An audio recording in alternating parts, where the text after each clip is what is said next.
یہ تحفے وہ مجھے بھیجیں گے، میں ان کو یاد رہوں گا، وہ مجھے یاد رہیں گے۔ اب وہ تحفے نیچے آ گئے، اب تحفوں کو اوپر بھیجنے کے لیے وہ ٹیلی فون چاہیے۔ اللہ، اگر آپ کے اندر وہ نیوری ٹیلی فون نہیں ہے تو آپ کے تحفے یہی ہیں، اوپر نہیں جا رہے ہیں۔ اس کو نماز صورت بولتے ہیں۔ صورت کا مطلب ہے کہ جس طرح تمہارا عکس ہے، اب عکس تمہارے فوٹو سے کیا حاصل ہوگا؟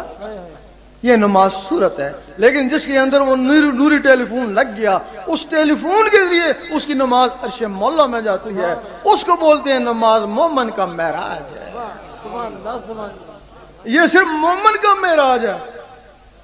اگر مومن کا معراج ہے ولی تو اسے اگلی چیز ہے نا، مومن کی آواز عرش مولا میں پہنچتی ہے تو ولی ان روحوں کے ذریعے بذات خود وہاں پہنچ جاتا ہے۔ اللہ، جب تمہارے اندر اللہ اللہ شروع ہو جائے گی تو تمہارے اندر اور بھی مخلوقیں ہیں، روحیں ہیں، جس طرح جن اور فرشتے ہیں اس طرح وہ روحیں ہیں تمہارے اندر، 7 روحیں ہیں۔ باقاعدہ حدیثی میں ان کے نام ہیں، قلب، روح، سری، خفی، اخفا، انا، نفس۔ 9 ان کے خلیفے ہیں، باڈی گارڈ۔ 16 چیزیں تمہارے اندر ہیں۔ جب تم 16 چیزیں ان میں نور جائے گا تو وہ 16 چیزیں اللہ اللہ کرنا شروع کر دیں گے۔ اس جسم میں یا اللہ ہوگا، اگر اللہ نہیں ہے تو پھر شیطان ہوگا۔ اگر ہمارے دل میں نور نہیں ہے تو تمہارے دل میں شیطان ہے۔ اور یقین کرو کہ جو اللہ اللہ قلبی اللہ اللہ نہیں کرتے ان کے دلوں میں شیطان ہے۔ ان کو یہ بات بری لگی ہوگی لیکن ہم دلیل دیتے ہیں۔ جب وہ نماز پڑھتے ہیں وہ سوچنا نہیں چاہتے، ان کو ایسے ایسے وسوسے آتے ہیں جو وہ سوچنے نہیں چاہتے۔ اس کا مطلب ہے کہ وہ نہیں سوچنا چاہتے لیکن ان کے دل میں وسوسے آتے ہیں، پھر وہ شیطان ہی ڈالتا ہے نا، ان کی نماز خراب کرنے آتا ہے نا، تو شیطان ہے نا۔ اب دوسرا اس کا ثبوت ہے، آپ ذکر کے حلقے میں بیٹھ جائیں، وسوسہ نہیں آئے گا۔ آپ اللہ میں لگ جائیں، آپ کو وسوسہ نہیں آئے گا، الٹی مستی آئے گی۔ تو کیا وجہ ہے؟ مستی کیوں آئے گی؟ کیونکہ جس طرح کوا تیر سے بھاگتا ہے اس طرح شیطان اللہ سے بھاگتا ہے۔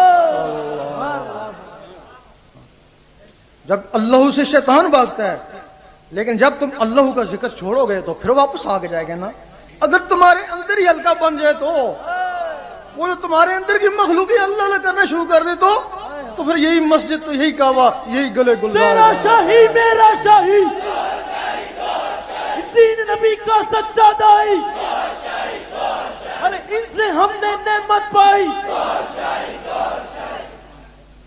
اب تمہاری نماز اس مسجد میں ہے، تمہاری نماز خانے کعبے میں ہوگی، لیکن ان کے خانے کعبے کوئی اور ہیں۔ اللہ، یہ جب جوان ہو جاتی ہیں ان کا خانہ کعبہ بیت المعمور ہے، یہ وہاں جا کے نمازیں پڑھتی ہیں، عرش مولا میں جا کے نمازیں پڑھتی ہیں، فرشتوں کے ساتھ نمازیں پڑھتی ہیں، نبیوں ولیوں کی روحوں کے ساتھ نمازیں پڑھتی ہیں۔ اور یہ اس وقت تک سر نہیں اٹھاتی جب تک اللہ جواب نہ دے لبیک یا عبدی، اس وقت تک سر ہی نہیں اٹھاتی ہیں۔ پھر یہی چیزیں ہیں کہ تمہارے اندر ہیں، یہی چیزیں ہیں نور سے بالکل نوری ہو جاتی ہیں۔ جب نوری ہو جاتی ہیں تو پھر انسان سوچتا ہے دیکھیں اوپر کیا ہو رہا ہے، یہ اوپر پرواز کرتی ہیں، بیت المعمور سے بھی اوپر چلی جاتی ہیں۔ فرشتے روکتے ہیں؟ نہیں روکتے، کہتے ہیں جو کچھ بھی ہے بیت المعمور سے آگے جل جائے گا۔ اور یہ بیت المعمور سے بھی آگے چلی جاتی ہیں، وہاں پہنچ جاتی ہیں جہاں رب کی ذات ہے۔ ظاہری جسم سے حضور پاک وہاں پہنچے اور ان مخلوقوں سے ولی وہاں پہنچتے ہیں۔ جب کوئی اللہ کے روبرو چلا جاتا ہے پھر ایک دوسرے کو پیار سے دیکھتے ہیں، پھر اللہ تعالیٰ فرماتا ہے میں تجھے دیکھ لوں تو مجھے دیکھ لے۔ دیکھتے ہیں، پیار سے دیکھتے ہیں، پھر وہ اللہ کا نقشہ اس کی آنکھوں میں آتا ہے، آنکھوں سے اس کے دل میں جاتا ہے۔ جب دل میں جاتا ہے پھر اللہ تعالیٰ فرماتا ہے اب تو نیچے چلا جا، اب جو تجھے دیکھ لے وہ مجھے دیکھ۔ تیرا شاہی، میرا شاہی، دین نبی کا سچا دائی،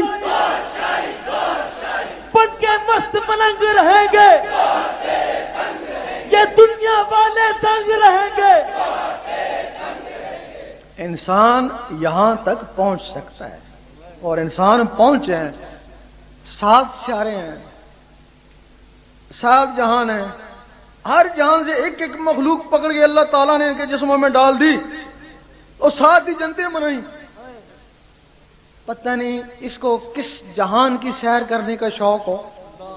اگر اس کو ملکوت کا شوق ہوا تو قلب کو طاقتور بنا لے گا، اگر جبروت میں جانے کا شوق ہوا تو روح کو طاقتور بنا لے گا، اگر اس کو شوق ہوا کہ میں اللہ کو دیکھوں تو لطیفہ اللہ کو طاقتور بنا لے گا۔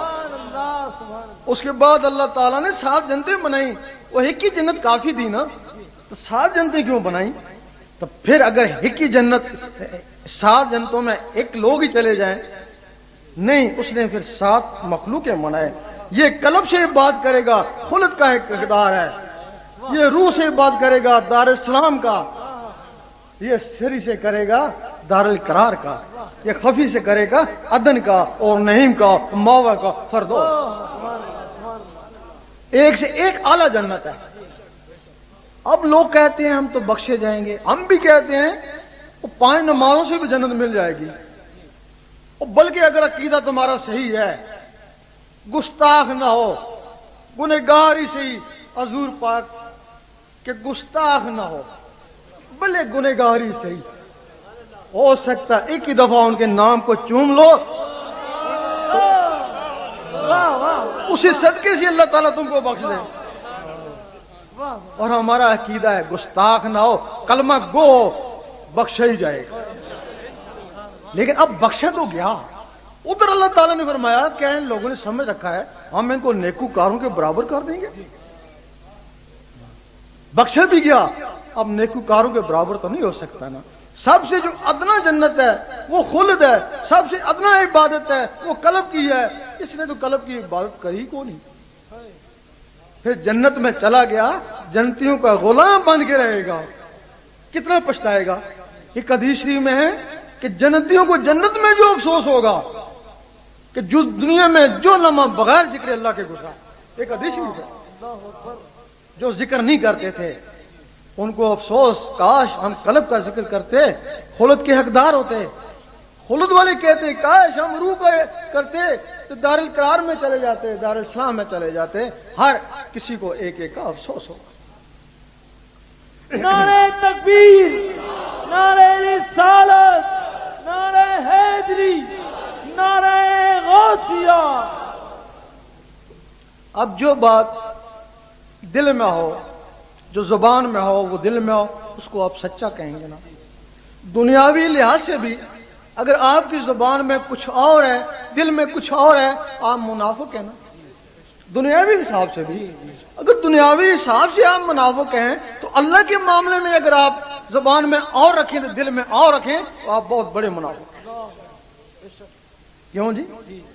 جب آپ نماز پڑھتے ہیں، اس کی نماز پڑھتے ہیں، زبان سے کہتے ہیں کہہ دی اللہ ہے، کہ دل کہتا ہے کارج آٹا ہی کو نہیں، اوپر زبان سے کہتے ہیں اللہ عصمت، اللہ بے نیاز ہے، دل میں کہتے ہیں بیوی بیمار ہے،